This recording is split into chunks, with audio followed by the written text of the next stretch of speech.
महिमा बताया मैंने। और आपको एक प्रमाण और भी देते, गोस्वामी जी कहते हैं कि वास्तव में कलयुग के जैसा न सतयुग है, न त्रेता है, न द्वापर है।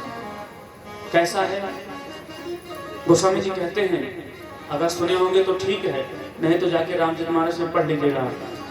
कलियुग सम नहीं आन जुग, जो नर कर विश्वास। कलियुग सम नहीं आन जुग, जो नर कर विश्वास। गाय राम गुण गण विमल, तुलसी भवतर बिनहि प्रयास। कलयुग के समान कोई युग नहीं हुआ है, ना होगा जीवन में। सतयुग में आप जाएंगे, पूरा उम्र आपको खो करके भगवान की समाधि लगानी पड़ेगी। त्रेता युग में आएंगे, दशरथ जी महाराज जैसे आपको हवन विधि करनी पड़ेगी। भगवान की कथा सुन रहे हैं ना, हाथ ऐसा करिए चाहे वैसा करिए, बैठिए नीचे ऊपर, किसी तरीके से कथा सुनेंगे, तरन तार हो जाएगा। पूजा में नहीं चलेगा, पूजा भाव का नहीं, कर्मकांड विधि का विषय है। अच्छा यहाँ डालना है तो यही डालना है, यहाँ नहीं, दोष लग जाएगा। त्रेता युग की बात है। द्वापर में पूजा पाठ की विधि थी, कर्मकांड की वेदी बना करके वो आपको करना पड़ता। लेकिन कलयुग के समान, कलयुग नहीं समान युग, जो नर कर विश्वास। अगर आप विश्वास करें तो कलयुग के समान कोई धरती पर युग ही नहीं हुआ है। ऐसे एक बार हम कहीं मंच पे बोल दिए, कहे महाराज जी ये कैसे आप बोल रहे हैं कलयुग के समान कोई? कलयुग तो सबसे बड़ा खराब। हर कोई कहता है कलयुग बड़ा खराब है। कोई बात हुई परिवार में, बेटों में, घर परिवार में, कलयुग चल रहा है भैया, बड़ा खराब है। कलयुग कुछ नहीं खराब है, खराब आपकी मति और गति है। संस्कार नहीं दे रहे हैं, संस्कार से लेकर के अपने बच्चों को झुकाव नहीं दे रहे हैं। डीएम एसपी बनाने के चक्कर में हर कोई पीछे पड़ा हुआ है। संस्कार, अरे साधु ना बनाओ बच्चों को, विद्वान पंडित ना बनाओ, संस्कार तो दे दो कि संस्कार की सेवा कर ले। आपका संस्कार देना जरूरी है। मैं आप मंच से कहता हूँ कि आप अपने बेटों को ना धन से बचा पाएंगे, ना रुपया से, ना प्रॉपर्टी से। कुछ भी आप देंगे बिगड़ जाएगा, सब कुछ देंगे बिगड़ जाएगा। और अगर आपके पास तृण भी नहीं है, मात्र बंधु माताओं संस्कार दे देंगे ना, आपका बेटा बिगड़ने वाला नहीं रहेगा। संस्कार दुनिया के हर तत्व पदार्थ आपके परिवार को, बच्चे को, बच्चियों को बिगड़ने वाला बना देगा। लेकिन संस्कार ऐसा है कि मरते दम तक पिताजी चारपाई पे आदेश करेंगे, बेटा दौड़ता हुआ काम करेगा। वाणी का वो संस्कार, जो कि संस्कार 90% व्यक्ति नहीं दे रहे हैं, 10% केवल दे पा रहे हैं, वो भी बड़े संघर्ष से।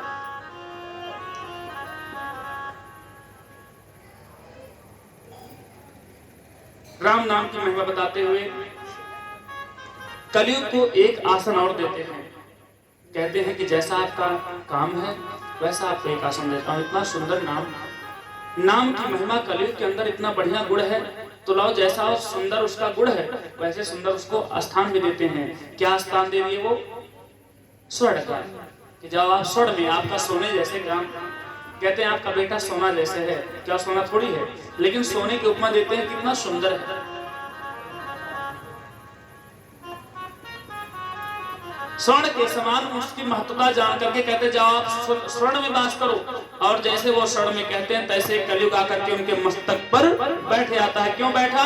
क्योंकि वो जरासंध का पहने थे मुकुट, अपने राजवंश रजवाड़ा का मुकुट नहीं पहने थे।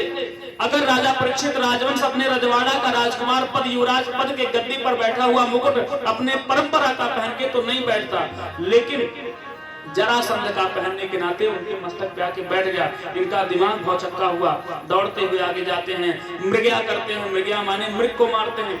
लोग इस पर भी आक्षेप करते हैं, मृग को भगवान क्यों मारते हैं? भगवान राम, भगवान कृष्ण या राजा परीक्षित? क्योंकि क्षत्रियों को बहुपत्नी विवाह का प्रचलन है। क्षत्रिय बहुत विवाह कर सकते हैं।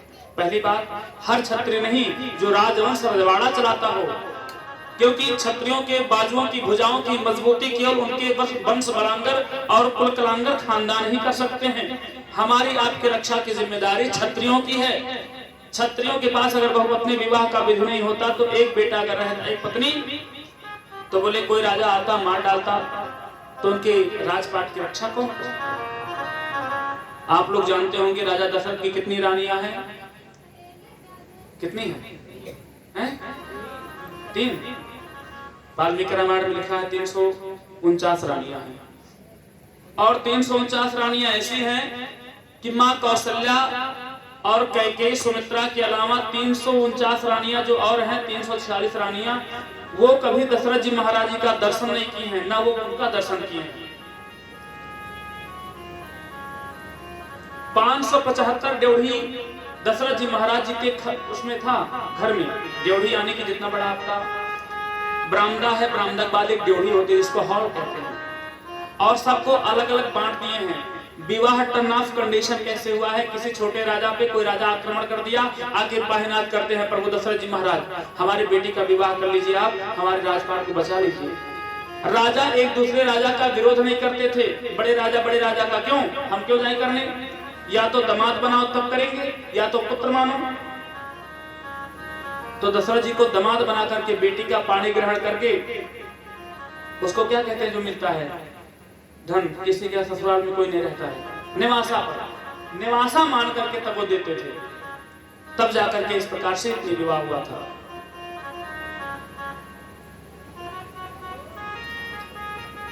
राजा परीक्षित आगे चलते हैं, कलयुग सवार हो गया। मृगया इसलिए करते हैं राजा बहुपत्नी विवाह, और मृग को मारने के लिए विधि है, क्योंकि कुछ जैसे 1-2% सांपों के मस्तक पे मड़ी होती है, हर सांप के मस्तक में मड़ी नहीं होती। हर ब्राह्मण के विग्रह में ब्राह्मण तो नहीं होता, ब्राह्मण तो बहुत टहल गए हैं, ब्राह्मण थोड़ी है, ब्राह्मण तो उसके अंदर है जो ब्राह्मण का कार्य करता है, तेज नहीं रहता है वो, केवल ब्राह्मण मुख्य ब्राह्मण बंधु, उनको ब्राह्मण बंधु कहते हैं। ब्राह्मण बंधु माने केवल नाम के ब्राह्मण, काम वाले नहीं। उसी प्रकार से हर सांप के मस्तक पे मड़ी नहीं होती, हर ब्राह्मण के मस्तक पे तेज पे ललाट पे वो तेज नहीं होता ब्राह्मणत्व का। हर मृग के अंदर नाभि में कस्तूरी नहीं पाई जाती, कस्तूरी मृग नाभि में, जब कस्तूरी पक जाती है। हर हाथी के मस्तक पे मुक्ता मणि नहीं पाया जाता है, मुक्ता मणि वाले हाथी अलग होते हैं, जिसपे राजा बैठ के पहले चलते थे। और जब उस हाथी का मुक्ता मणि पक जाता है, जब नाभि में वो कस्तूरी पक जाती है तो बहुत पीड़ा होती है, तब वहां पर राजा का धर्म है ऐसे हिरण को, और वो राजा ही पहचानते हैं, हर व्यक्ति नहीं पहचान पाता। उस मृग को ढूंढ करके मार डालें, कस्तूरी निकलवा लें, और उसी से उनका जब राज्याभिषेक होता है तो उनको चंदन लगाया जाता है। कस्तूरी मृग नाभि में भट भट भटके मां, अरे वो अलग अलग है, 4-5 तरीके से कस्तूरी मृग नाम में दोहरियां अलग अलग होती हैं। उसको ढूंढ करके मृगया करते हैं, मृग मार करके उसको उद्धार करते जब राजा परीक्षित जाते हैं तो पहुंचते हैं, उनको बहुत तेज प्यास लगी रहती है।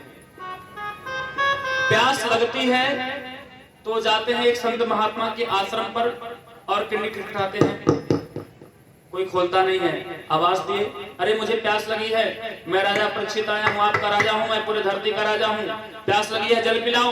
कोई नहीं खोलता है। छप्पड़ का आश्रम था, टाटी उठाए बगल में रख दिया, अरे मैं तुम्हारा राजा हूँ। उसके अंदर बैठे थे समीक मुनि। समीक मुनि आसन लगा करके समाधि में बैठे थे।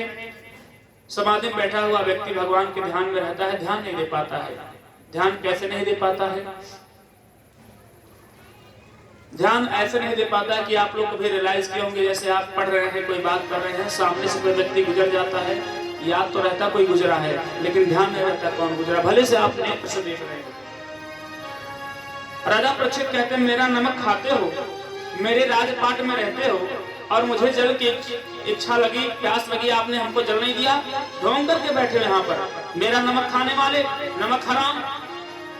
बगल में एक मरा हुआ सर्प था, उसको उठा करके समीक मुनि के गले में डाल दिया, और उसके बाद वहां से राजा परीक्षित चले आए। राजा परीक्षित घर पे आ गए, ये सारा दृश्य देख रहे थे समीक मुनि के एक शिष्य देख रहे थे। शिष्य देखे, अरे कोई राजा आया, जल की इच्छा किया, नहीं पाए, मरा हुआ सर्प समीक मुनि के गले में डाल दिया। वो दौड़ते दौड़ते जाते हैं, एक सरोवर में स्नान कर रहे हैं समीक मुनि के पुत्र श्री श्रृंगी ऋषि। श्रृंगी ऋषि से कहते, भैया जानते हैं, भैया सुनिए सुनिए क्या बात है। अरे कोई राजा आया था और वो जल की इच्छा किया, जल नहीं दे पाए, आपके पिताजी समाधि में बैठे हैं,